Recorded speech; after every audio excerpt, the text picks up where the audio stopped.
Happy Sunday, everybody. Steve Rutter here. Some thoughts this Sunday, this Easter Sunday, and it kind of snuck up a little bit on me here because yeah, it's not a big thing here in this Middle Eastern country. Imagine that.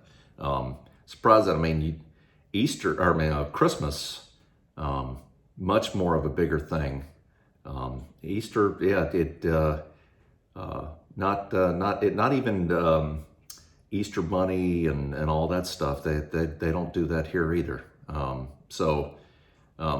But anyway, I just wanted to start off with Luke chapter 24 and read a little bit and some thoughts. On the first day of the week, very early in the morning, the women took the spices they had prepared and went to the tomb.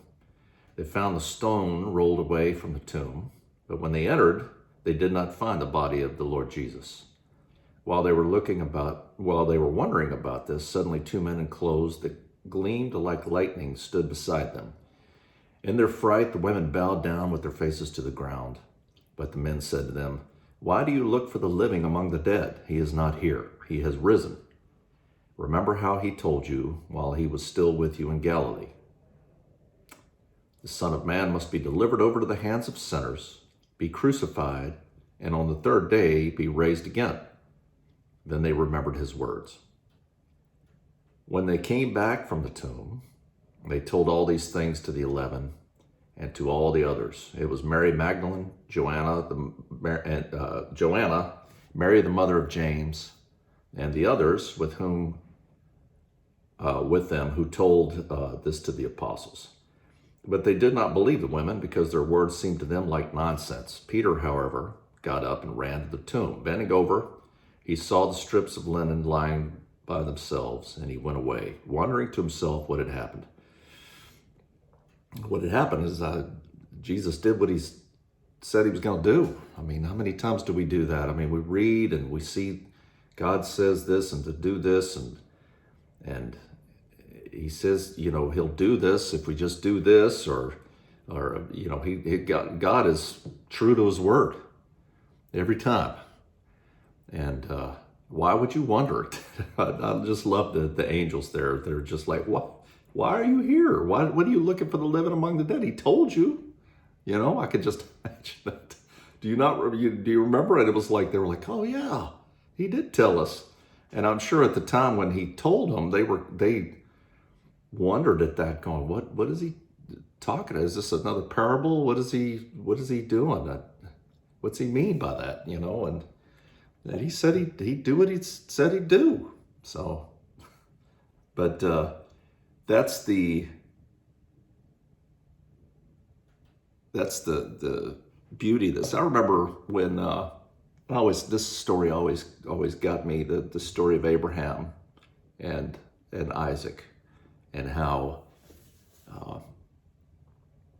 God called out to him, because there's this Isaac, the promised son that God said he was going to give Abraham in his old age, and his beloved son, and he told Abraham to take him and to a place he'd show him, and he wanted him to sacrifice Isaac to him, to show, if he really loved the Lord and would do what he said he would do. And Abraham did, and he went out there and he climbed up on this hill where a lot of people believe that hill is near Jerusalem. It's where the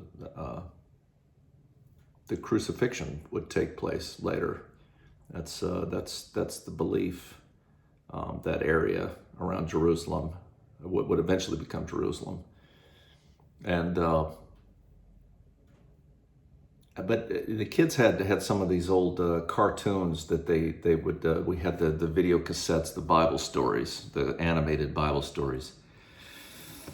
And I remember watching them with them when they were kids, and that scene. And I'd always read it and appreciated it, certainly. But again, that's the thing. Every time you read the Bible and go through the Bible, or God reveals new things and all these things, if you're looking for it, right? if you're looking for it. And but that scene in particular, it just struck me because I said, Abraham, stop, and he told him to stop, and he said, you would truly I see now that you love me and that you wouldn't even hold back your beloved son. And the thing that got me was thinking about that, going, he didn't ask that of Abraham, but he did it. He did it for us. He didn't withhold his son to die for us, that he loved us that much, but he wouldn't ask that of us. And that was, that the Old Testament's replete with, and that's why God flushed out all the kingdoms that were in Israel. When Israel left Egypt, God drove all those nations out because of their sin, and that was one of the big things they did, was sacrifice their children. God hated that. And he didn't withhold that from us. So that's the enormity of that. So anyway, I hope you have a wonderful Easter. Ponder those thoughts, and we'll see you next time.